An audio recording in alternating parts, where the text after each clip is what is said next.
Seigneur Dieu Père, ce matin, on veut ouvrir ta parole afin que ta parole puisse être vivante et intégrée dans nos cœurs, dans nos âmes, afin qu'on puisse littéralement voir ta volonté. Le sujet ce matin qu'on va aborder, c'est un sujet qui est très important, qui fait partie de nos vies communes tous les jours. Alors, ouvre nos cœurs, nos âmes, pour savoir toute l'ampleur, toute la gravité du sujet de ce matin. Et c'est au nom de ton Fils, le Seigneur Jésus, qu'on te prie. Amen. De quoi vous pensez qu'on va parler ce matin? Non. J'ai dit tantôt, parle pas d'Israël, pas de suite. Le soleil. Le soleil? Non. Le péché? C'est pas c'est quoi? Attends, tu vas savoir tantôt. Il tu ris de ça, Robin, hein? C'est quelque chose de spécial. On est-tu en train de rajouter? Oui. OK, c'est bon. Le titre du message du matin, ça va être le péché. Et tu ris de ça, hein, Robin?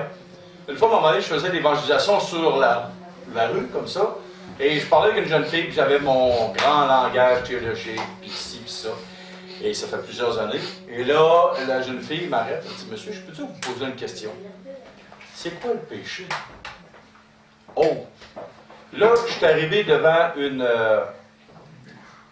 réalité que c'est pas tout le monde qui connaît c'est quoi le péché. Un autre jour, je parlais avec une personne très âgée, peut-être 3 fois mon âge, dans le temps, j'avais 30 quelques années, et qui était très vieille. Et là, quand je parlais du péché, là, pour elle, là, elle avait une dimension du péché là, tellement grande que wow, j'étais impressionné parce qu'elle m'en avait parlé du péché. Elle me parlait du péché véniel, péché mortel. Qui savent c'est quoi le péché véniel, le péché mortel? Ah, ben les plus vieux, les têtes grises. Ils savent c'est quoi. Les vieux, c'est quoi? Oui, non, pas Gilbert, mais. J'ai pas été assez J'ai passé longtemps à l'école. OK. Non, pas à l'école. À l'église catholique. OK. Péché véniel, péché mortel. OK, je pose une question plus jeune maintenant. Il y a un plus jeune qui joue avec sa montre. Qu'est-ce que le péché? Tu sais-tu? J'ai quand même une réponse. OK, tu as une réponse. Aussi, je t'écoute. On va voir si tu veux un bon pasteur, ben, il a manqué son coup. Ben, il va s'en reprendre un matin. Le péché, c'est quelque chose que tu fais qui ne plaît pas à Dieu. Oh, quelque chose que tu fais et qui ne plaît pas à Dieu. Très bonne réponse. Ben, il y a une définition profonde. Mais ce que tu as dit, c'est excellent. C'est très vrai. Voyez-vous, c'est que souvent, le terme péché, le mot péché, qu'est-ce que le péché englobe de près, de loin, en profondeur? Souvent, on a une pas pire idée, mais on n'est pas vraiment au courant de ce que c'est. C'est un peu comme quelqu'un qui joue dans l'électricité, il dit « Ah, ben moi, je vais m'essayer, je vais jouer dans un panneau de contrôle électrique. » Il s'en va comme ça. Bon, qu'est-ce que le fil rouge, le fil noir, le vert? Et là, tu s'en vas plus loin, le mauve, le bleu, le orange. Si j'avais le fils à M. Cahouette, il pourrait me sortir une grande théorie sur les fils électriques, c'est un électricien, un maître électricien. Pour nous, c'est comme... on a une petite théorie, une petite base, mais lui, c'est un expert. Alors, le péché, ça serait bon d'aborder ça ce matin parce que faut être au courant littéralement de ce que c'est le péché. Définition du péché. Tout manquement de conformité parfait aux standards de la loi morale divine au niveau de nos actes, notre morale, notre pensée, notre attitude. Ça, c'est une définition profonde, puis simple, c'est celle-là, Steve. Qu'est-ce que tu dis, Steve, ta définition tantôt pour le péché? Quelque chose que tu fais qui ne plaît pas à Dieu. Oh, quelque chose que tu fais qui ne plaît pas à Dieu. Fait que là, tu as le théologien ici. Et là, ici, tu as le jeune homme qui donne une très bonne et simple définition du péché. On pose la question, quelle est l'origine du péché? C'est où que ça a commencé? Je vous pose la question. Le jardin d'Éden. Jardin d'Éden, hier. Faux! L'origine du péché ne vient pas d'Adam et Ève. On va aller plus loin. On va tourner dans Ézéchiel, chapitre 28, versets 11 à 19.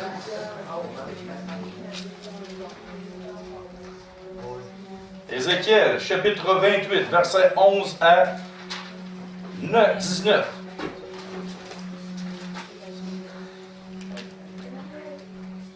La parole de l'Éternel me fut adressée en ces mots. Fils de l'homme, prononce une complainte sur le roi de Tyr.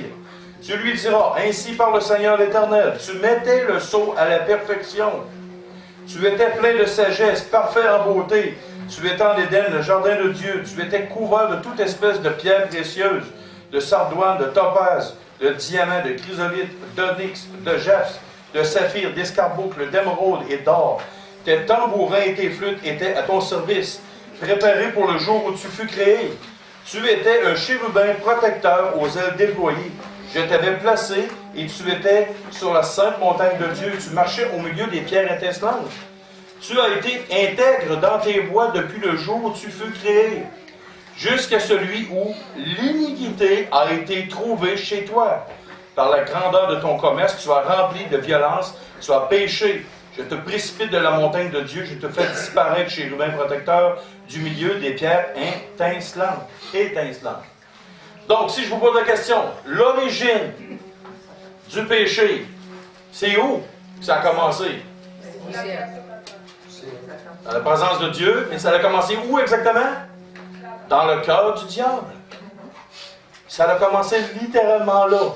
Il s'est enorgueilli, il s'est enflé d'orgueil, et là, le péché est devenu première phase, première fois que ce péché était là. Donc, l'origine primaire du péché a été là.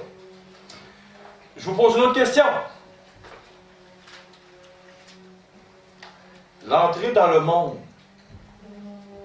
Quand est-ce que le péché est entré dans le monde? OK, mais plus précisément que ça. Quand est-ce que le péché est entré dans le monde? Vous dites dans le jardin d'Éden, mais où, quand, comment? Quand Ève a succombé. Non, avant ça, avant qu'ils prennent le fruit, avant que ça arrive comme résultat dans le péché, dans le jardin d'Éden. Quand est-ce que le péché est apparu pour la première fois sur la terre? Comment? Vas-y. Quand le diable a été expulsé du royaume de Dieu? Non. Hein? Non. Ben, il y a quelque chose, le péché est en lui, il est venu sur terre, mais quand est-ce que, si je repose ma question, l'entrée dans le monde et dans la race humaine, quand est-ce que le péché est entré dans la race humaine? Qu'est-ce qui est arrivé avec Ève? Quand elle a désobéi à la loi. Oui, ça c'est la... Elle a désobéi? Ok, je vous donne la réponse. Elle a vu que l'arbre, le fruit de l'arbre connaissant du bien et du mal, était bon pour donner l'intelligence. Elle a convoité, elle a commencé à réfléchir que ce fruit-là pouvait lui donner de l'intelligence, puis il commençait à réfléchir dans son cœur. Le siège du cœur, c'est là que le péché a commencé dans la race humaine, littéralement. L'action conséquente du mal, c'est d'avoir pris le fruit, de l'avoir mangé, de l'avoir donné à Adam. Mais la première phase, ça a commencé exactement à la même place que le diable, dans le cœur, à l'intérieur. Elle a vu. On va lire le texte. Genèse chapitre 2, versets 7 à 17. L'Éternel Dieu forma l'homme dans la poussière de la terre. Il souffla dans ses narines un souffle de vie. Et l'homme devint une âme vivante. Puis l'Éternel Dieu planta un jardin en Éden du côté de l'Orient et il mit l'homme qu'il avait formé. L'Éternel Dieu fit pousser du sol des arbres de toute espèce, et là on voit. Est-ce que le péché est en Éden présentement? Non, il n'est pas dans Éden. OK? La verset du verset 18. L'Éternel Dieu dit, « Il n'est pas bon que l'homme soit seul. Je lui ferai une aide semblable à lui. L'Éternel Dieu forma de la terre tous les animaux des champs et tous les oiseaux du ciel. » Et là, il continue. Verset 21. OK? Alors l'Éternel Dieu fit tomber un profond sommeil sur l'homme qui s'endormit. Il prit une de ses côtes et referma la chair à sa place. L'Éternel Dieu forma une femme de la côte qu'il avait prise de l'homme. Et il l'amena vers l'homme. Et l'homme dit, « Voici celle qui est os de mes os et chair de ma chair. On l'appellera femme parce qu'elle a été prise de l'homme. C'est pourquoi l'homme quittera son père et sa mère, puis il continue. Verset 25, l'homme et sa femme étaient tous deux nus et ils n'avaient point honte. Est-ce que le péché présentement est dans le jardin d'Éden? Non, il n'est pas là encore. OK? Le serpent était le plus rusé de tous les animaux des champs que l'Éternel Dieu avait fait. Il dit à la femme, Dieu a-t-il réellement dit, vous ne mangerez pas de tous les jardins, de les arbres du jardin? La femme répondit au serpent, nous mangeons du fruit des arbres du jardin, mais quant au fruit de l'arbre qui est au milieu du jardin, Dieu a dit, vous n'en mangerez point et vous ne toucherez point, de peur que vous ne mouriez. Est-ce que le péché est dans la race humaine présentement? Non. Non, pas encore. Alors le serpent dit à la femme, vous ne mourrez point, mais Dieu sait que le jour où vous mangerez, vos yeux s'ouvriront et que vous serez comme Dieu, connaissant le bien et le mal. Est-ce que le péché est rentré dans l'homme, là? Non. Verset 6. La femme vit que l'arbre était bon à manger et agréable à la vue, et qu'il était précieux pour ouvrir l'intelligence. Elle prit de son fruit et en mangea. Et elle en donna aussi à son mari qui était auprès d'elle, et il en mangea. Là, est-ce que le péché? Oui. Oui. C'est à ce moment-là précis que le péché est entré. Il y a eu la convoitise des yeux, convoitise de la chair, et le résultat a été, je prends ça, je mange, paf! Et c'est ça qui est arrivé. OK. Souvent, on entend dire des gens, « Ah, cet homme-là, là, c'est un saint homme. Ah, il est tellement gentil, il est tellement fin. » Comme votre pasteur, là, tu sais. Mais est-ce que... Les enfants, ils rient, hein, parce qu'ils savent trop bien, c'est une grande vérité qui vient d'être dit ce matin. Wow! Vous aurez une discussion avec ma femme tantôt. OK. Est-ce que, depuis Adam et Ève, le péché, selon vous, s'est étendu à toute la race humaine? Oui. Oui. Voulez-vous avoir la plus grande preuve que le péché s'est étendu à la face de toute la race humaine? Oui. J'ai une preuve concrète, incroyable, indéniable. Puis tous les parents vont être d'accord avec moi. Il faut éduquer nos enfants. Il faut leur apprendre à dire merci et s'il vous plaît. Pourquoi? Laisser un enfant à lui-même, qu'est-ce qui va arriver? Enlever la loi, les règlements, tout ce qui se passe qui gère une société. On enlève ça pendant une semaine ou deux. Qu'est-ce que vous pensez qui va arriver? Voyez-vous? C'est le résultat concret. J'ai même pas besoin de sortir de versets bibliques pour vous démontrer clairement, ouvertement, que le péché est dans l'homme. Prenez un couple, un homme et une femme. Prenez ça. Mettez ça de côté. Laissez-les aller pendant 1 mois, 2 mois, 3 mois. Qu'est-ce que vous pensez qu'il va en ressortir? Juste des belles affaires saines qui donnent envie de partager des belles émotions avec ce couple. Non, vous allez avoir des chicanes, vous allez avoir des méchancetés, des choses profondes, graves qui vont sortir. Le péché est rentré dans l'homme. OK. Mais qu'est-ce que la Bible dit? Romains chapitre 5, verset 12. On va y tourner. Ben André, est-ce que tu pourrais nous lire ça, s'il vous plaît? Romains chapitre 5, verset 12.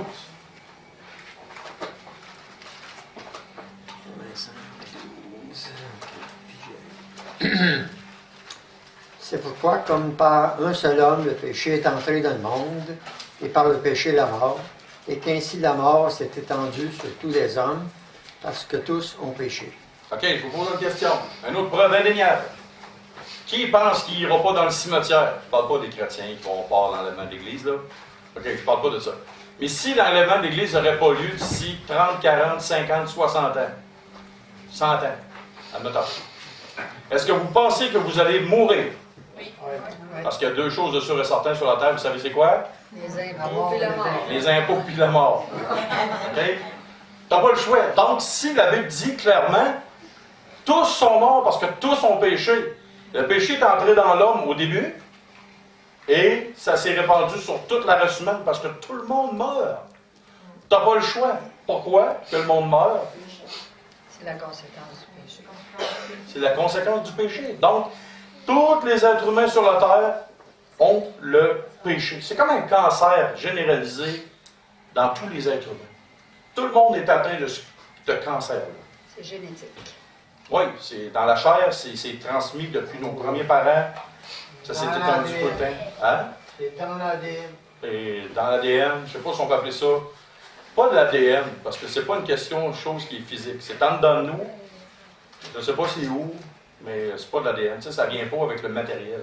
Si, le péché, c'est le matériel. Malgré qu'il fait faire bien des niaiseries, là. OK. Hier, il y avait un thème, puis je voulais l'aborder dans la prédication ce matin. Ça faisait spécial que c'était arrivé.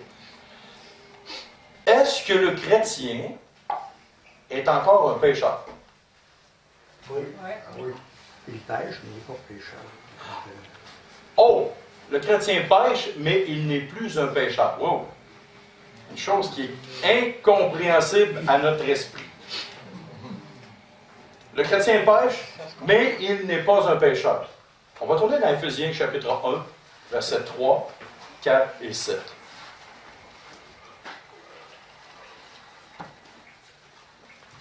L'enfant de Dieu. Et là, ça a l'air d'une folie parce que tout le monde commet des péchés, mais on n'est pas des pécheurs. Qu'est-ce que cette chose-là? Il ne faut pas nous voir avec nos propres lunettes, mais il faut nous voir avec les lunettes de Dieu. Et c'est pas parce que c'est nous qu'on n'est pas des pécheurs. Il y a une cause, il y a quelqu'un qui est en cause. Éphésiens chapitre 1, versets 3, 4 et 7. Béni soit le Dieu et Père de notre Seigneur Jésus-Christ, qui nous a bénis de toute bénédiction spirituelle dans les lieux célestes en Christ. En lui, Dieu nous a élus avant la fondation du monde pour que nous soyons saints et irréprochables devant lui. Donc, devant Dieu, est-ce que nous sommes des pécheurs ou nous sommes saints et irréprochables? Nous commettons des péchés, oui. Et pourquoi nous commettons des péchés, même si nous sommes saints et irréprochables devant Dieu?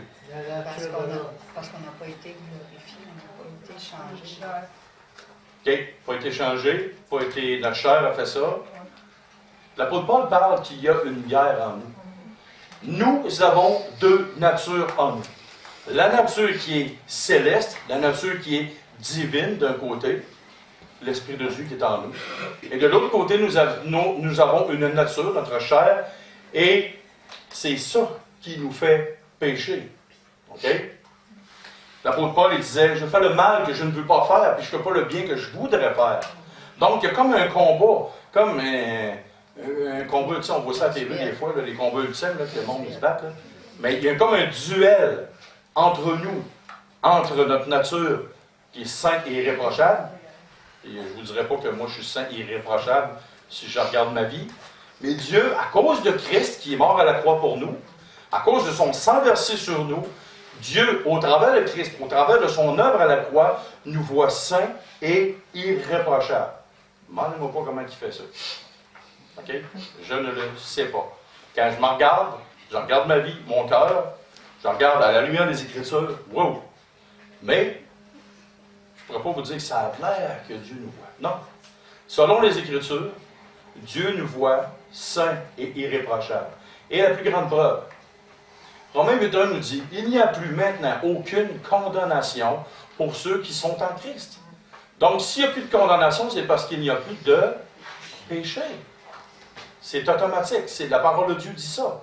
S'il n'y a plus de condamnation, c'est parce que littéralement, Dieu, c'est ça. Lui, il nous dit, OK, tu es saint, tu es irréprochable, tu peux rentrer maintenant dans ma présence.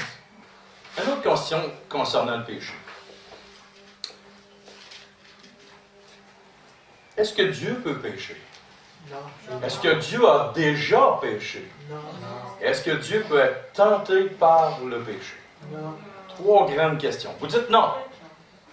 Mais qu'est-ce que la Bible dit? On va tourner dans Deutéronome, chapitre 32, versets 3 à 6. Parce que si la Bible n'en parle, c'est parce qu'il y a déjà du monde qui a essayé de dire que Dieu a péché, ou que Dieu peut pécher, ou que Dieu peut être tenté par le péché. Bon, mais Christ a été tenté par le péché dans le jardin d'Éden. OK? Des gens qui vont essayer des arguments comme ça. Première des choses,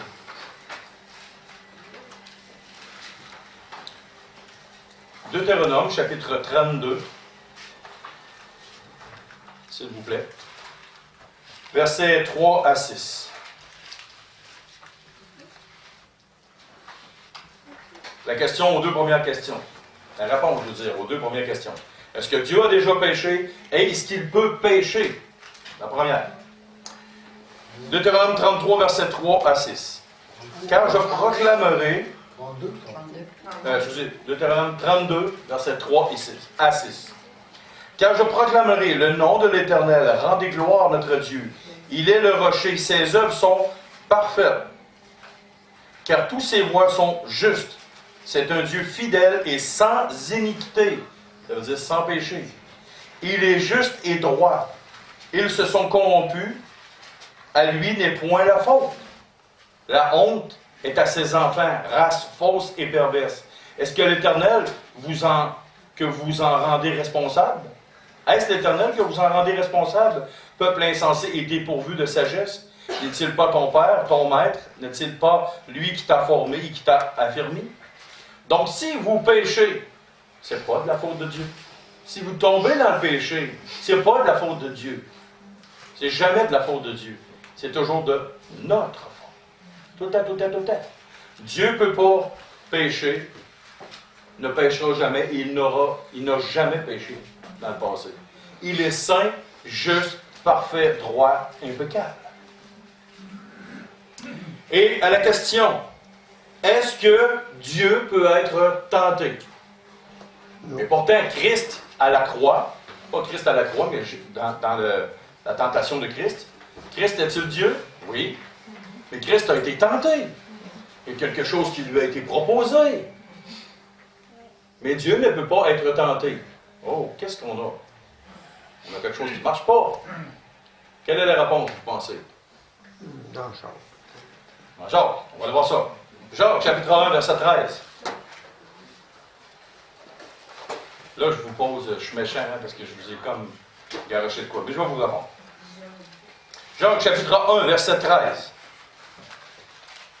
Que personne, lorsqu'il est tenté, ne dise « c'est Dieu qui me tente », car Dieu ne peut être tenté par le mal, et il ne tente lui-même personne. Et là, quand je vous dis Christ est Dieu, et pourtant il a été tenté par le mal, quelle est la réponse? Oh! Il était parfaitement Dieu, parfaitement homme aussi. Regardez le texte qu'on vient de lire. C'est Dieu qui me tente. Non. Car Dieu ne peut être tenté par le mal. Deux choses face à face. Dieu, dans son être intérieur, ne peut pas être tenté de pécher. Il ne peut pas avoir le désir de pécher. OK? Il ne tente personne. C'est ce que le texte dit. Quand Christ, qui est Dieu, a été tenté, c'est quelqu'un d'autre qui lui a proposé de faire le mal. Et non Christ qui, dans son cœur, a dit « Ah, ouais, ça serait le fun, me semble que... ouais. » Voyez-vous la différence entre les deux? Et là, la différence. Excusez-moi d'avoir brassé vos petits cœurs. Mais la réponse est ça. Dans l'être intérieur de Dieu même, il ne peut pas avoir le goût ou d'être tenté de pécher. Mais Christ qui a été tenté, et je le répète, c'est quelqu'un d'autre, en l'occurrence le diable, qui lui a proposé de faire le mal. Et Dieu, Christ, fait homme, Dieu fait homme, Christ, n'a jamais accepté. Et là, la grande différence. OK, maintenant, y a-t-il de petits, de moyens ou de grands péchés? Non. Je vais poser la question à un jeune. Toi, vu que tu me donnais une bonne réponse tantôt, je vais m'essayer de toi.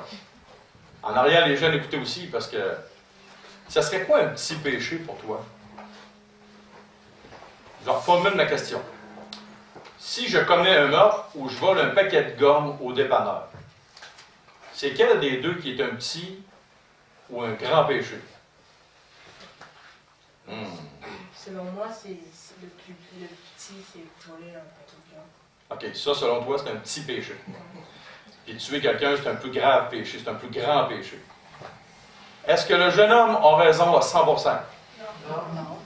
Et qu'est-ce qui fait que lui, voler un paquet de gomme, c'est moins un grand péché que de tuer quelqu'un? Qu'est-ce qu'il fait? Et dites-vous une chose, messieurs, mesdames, dans votre tête, C'est la même chose. c'est la même chose que lui. C'est pas parce qu'il est jeune que c'est la même chose. Que c'est pas, on pense pas pareil. C'est ça. Moi, écoute, quelqu'un qui va venir me voler un tournevis chez nous, ou qui va essayer de tuer ma femme, alors, tu me voles un tournevis, mais si tu veux tuer ma femme, oh, là, tu vas avoir une méchante opposition. Si tu veux voler mon tournevis pour tuer ma femme, là, ça marche pas. C'est une petite joke. Voyez-vous, c'est que dans notre perception à nous, on a des barèmes. On a une liste de ce qui est des petits, des moyens, puis des graves péchés. Mais en réalité, on va tourner, s'il vous plaît, dans Jacques chapitre 2. On était déjà là. Jacques chapitre 2, verset 10. Car quiconque observe toute la loi, mais pêche contre un seul commandement, devient coupable de tous.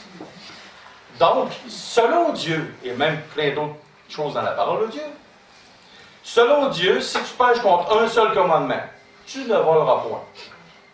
Donc, je suis coupable de toute la loi. Donc, je suis coupable totalement. Que je tue, que je vole, que je mente, que je sois un hypocrite devant Dieu, c'est la même chose. Et voulez-vous savoir pourquoi? Qu'est-ce que l'Ancien Testament disait? Tu ne convoiteras point la femme de ton prochain. Christ, qu'est-ce qu'il dit? Celui qui regarde une femme dans son cœur a déjà commis l'adultère. Oh! Les gens pensaient que, si je la regarde, c'est pas super. Non, Christ a rétabli la chose. La loi est parfaite.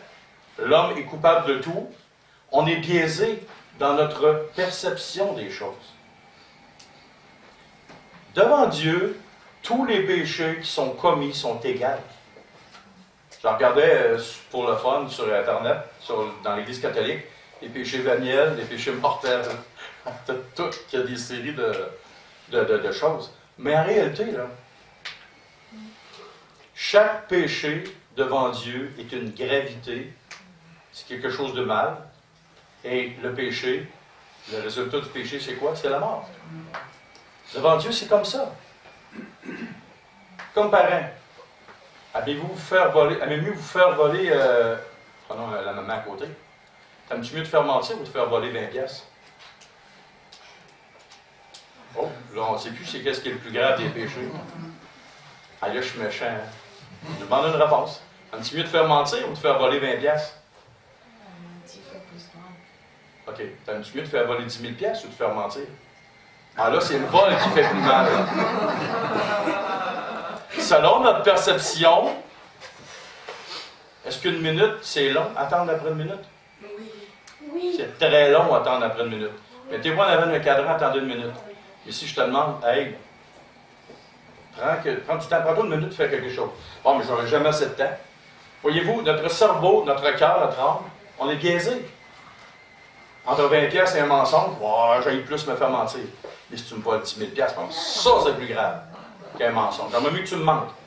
Notre échelle d'évaluation change selon nos humeurs, selon le montant, selon ci, selon ça.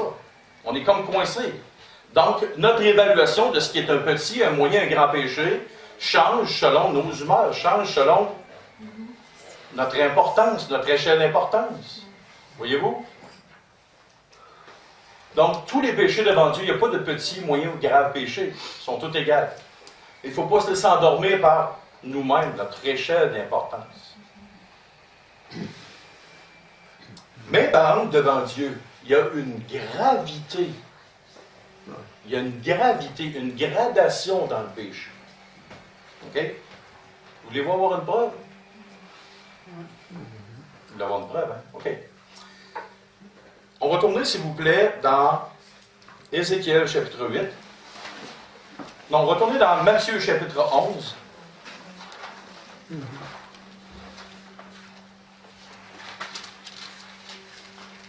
Matthieu chapitre 11, versets 20 à 24. Et une autre référence que vous pourriez lire chez vous dans Ézéchiel chapitre 8, versets 5 à 18.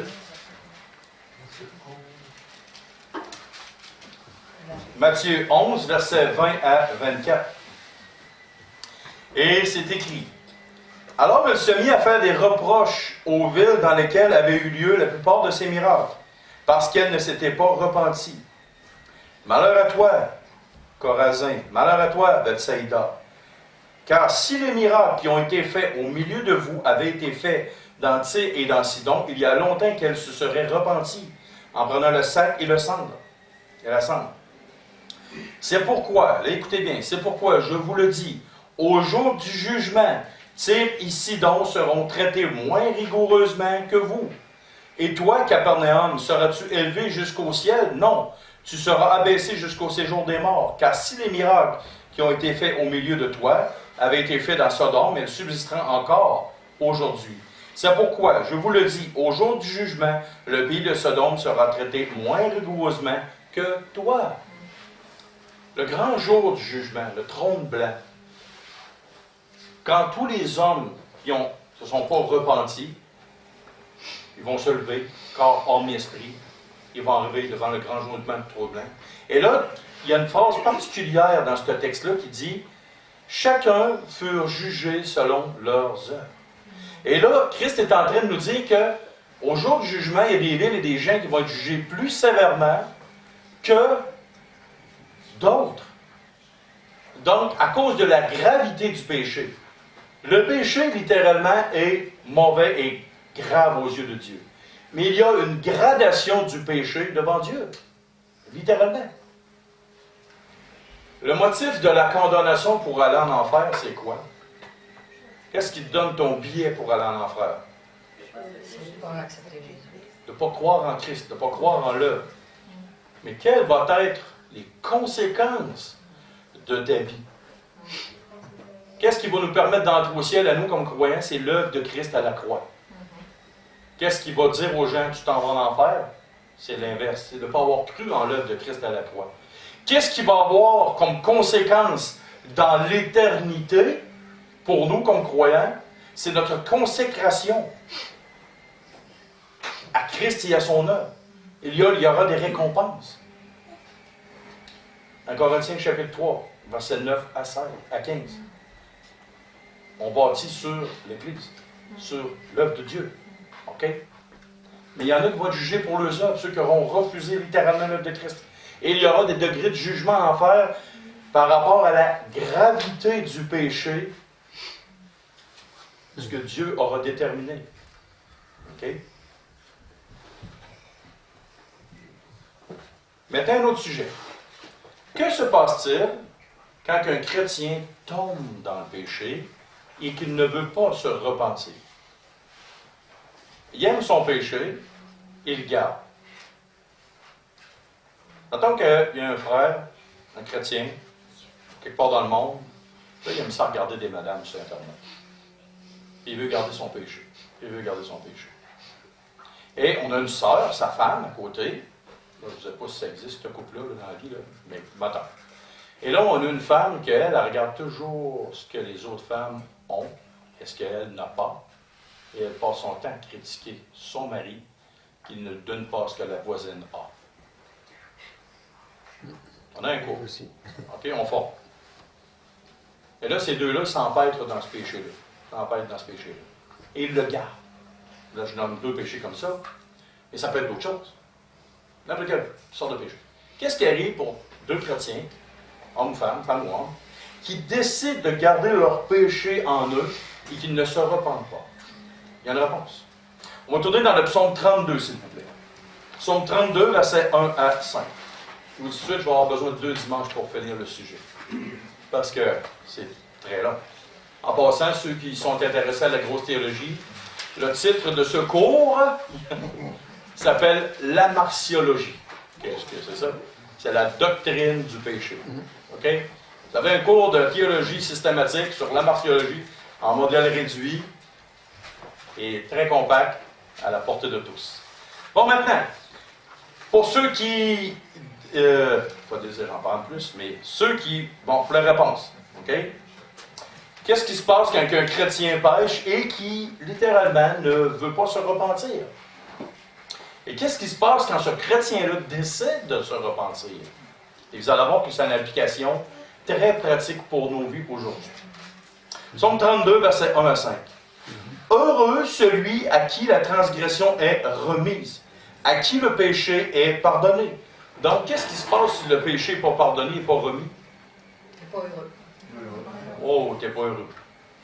Là, tu commences à être malheureux. C'est qui paye pour en réalité? C'est toi. T'es tout seul à être malheureux, de plus en plus malheureux. Heureux l'homme, il revient encore avec le bonheur. Heureux l'homme à qui l'Éternel n'impute pas l'iniquité, et dans son esprit duquel il n'y a point de fraude. C'est-tu dole de vivre avec des remords de conscience? Hein? C'est bien plat de vivre. Ah, j'ai fait de quoi? Mais je m'entête à garder mon péché. OK? Là, il dit que tu es heureux, à qui l'Éternel n'impute pas l'iniquité, et dans l'esprit duquel il n'y a point de fraude. Tant que je me suis tu, mes os se consumaient, je gémissais toute la journée. Car nuit et jour, ta main s'apesantissait sur moi, ma vigueur n'était plus que sécheresse comme celle de l'été. Je t'ai fait connaître mon péché, je n'ai pas caché mon iniquité. J'ai dit, j'avouerai mes transgressions à l'Éternel. Tu as effacé la peine de mon péché. Donc, qu'est-ce qui se passe? Tu es malheureux, ta conscience est réveillée à plein. Et là, Dieu s'appesantit sur toi, puis il te serre la vis, puis il te serre la vis, puis il te serre la vis. Puis n'oubliez pas qu'un péché en entraîne toujours un autre. Prenons l'exemple du monsieur qui regarde des madames sur Internet. Sa femme le pogne. Oh non, mon amour, c'était pas ça. Ouais, t'es sûr? Oh non. Fait que là, commence à mentir. Puis ça en entraîne un autre. Puis un autre. Là, il joue à l'hypocrite, parce que si tu mets, t'es un hypocrite. Là, il se cache, il va plus loin. Là, il fait encore d'autres hypocrisies. Voyez-vous? Ça va aller jusqu'où? Puis, à force de regarder, qu'est-ce qui se passe? Là, monsieur, il finit avec une autre madame. Parce qu'il veut passer du rêve à la réalité. Un péché en entraîne toujours un autre, tout le temps. Quand tu commences à mentir, tu sais, des fois, on voit ça des choses policières. Hein? Une personne a commis un crime, a fait une menterie à un autre. Là, pour garder sa menterie, il faut qu'elle fasse un autre geste pour rester dans son affaire. Là, ça finit qu'il finit par tuer son voisin. Puis là, tu vois toute la scène en arrière. Ça a commencé où? Un premier péché. Un péché en entraîne toujours un autre. Même dans la TV, c'est vrai. Ça doit être vrai dans la vraie vie. Parce que ce qui arrive à la TV, c'est toujours vrai dans la vraie vie. Alors, prenez E.T. C'est vrai. Un verre brun qui fait du bicycle-à-pédale sur le bord de la lune. C'est vrai, ça, c'est la réalité. Ça, c'est une petite niaiserie, c'est pas vrai. OK, maintenant, que devons-nous faire maintenant avec le péché qui est en nous? La première chose, c'est d'avouer nos transgressions à l'Éternel. Quand on s'aperçoit qu'il y a un péché qui arrive, là, la première chose pour retrouver notre bonheur, attendez donc pas. Parce que souvent, nous, les êtres humains, on a une tendance à attendre une couple de jours avant de demander pardon à Dieu. C'est vrai ou c'est pas vrai? On commet un crime, on commet un péché, on commet de quoi? Puis là, on essaie de se faufiler. Puis là, c'est comme si on se mettait en dessous d'un arbre et Dieu ne verra pas, tu sais. Puis, savez-vous quoi une chose? Avant la fondation du monde, Dieu savait qu'à cette heure-là, à cette journée-là, à cette date-là précise, Dieu vous auriez commis un péché. Et Dieu le savait avant la fondation du monde. Tu sais, quand Dieu a posé la question dans le jardin d'Éden, qui t'a révélé que tu étais nu? Pourquoi tu as eu peur de moi? Pensez-vous que Dieu ne le savait pas d'avance avant que ça allait arriver? Il voulait juste que la personne avoue. Littéralement. Il a posé cette question-là parce qu'il savait, mais il voulait que la personne avoue. C'est un peu comme quand Christ est arrivé auprès d'une personne. Que veux-tu que je te fasse? Ça fait des années qu'il croche et que tu es à terre. Que veux-tu que je te fasse? Le Seigneur savait. Il voulait juste que la personne le dise. Donc, le péché, c'est la même chose. Qu'est-ce qu'on fait avec un péché qui est là dans nos vies? On doit venir au pied de la croix immédiatement, le plus vite possible, pour littéralement rétablir notre relation, notre communion avec Dieu. Plus que vous allez attendre, plus que vous allez être malheureux. Et c'est vous qui allez payer. Puis en plus, Dieu va mettre sa main sur vous et il va s'appesantir sur vous. Donc, avant qu'il y ait d'autres conséquences, c'est mieux d'arrêter cela immédiatement puis d'avouer ton crime à Dieu. Parce que ça va te coûter moins cher. Tu vas payer moins cher. Si, messieurs, vous vous chicanez avec votre madame, attendez pas 2-3 semaines, parce qu'elle va avoir son cœur qui va avoir ruminé.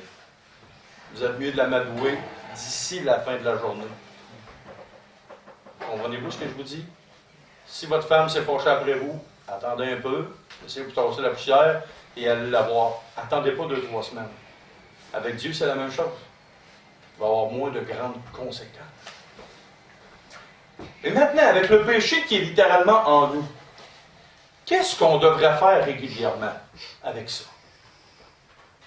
Je ne donnerai pas les références parce qu'elles sont très longues et le temps avance. Mais qu'est-ce qu'on doit faire avec le péché en nous? Littéralement, dans une courte phrase, Christ est mort sur la croix et nous, à son exemple, nous devons mourir à nous-mêmes. Vous lirez les deux références dans Romains chapitre 6, versets 1 à 23 et Galates chapitre 5, versets 13 à 25. Avant, tu vivais comme ça dans le péché. Maintenant, à l'exemple de Christ, il faut que tu meures à toi-même.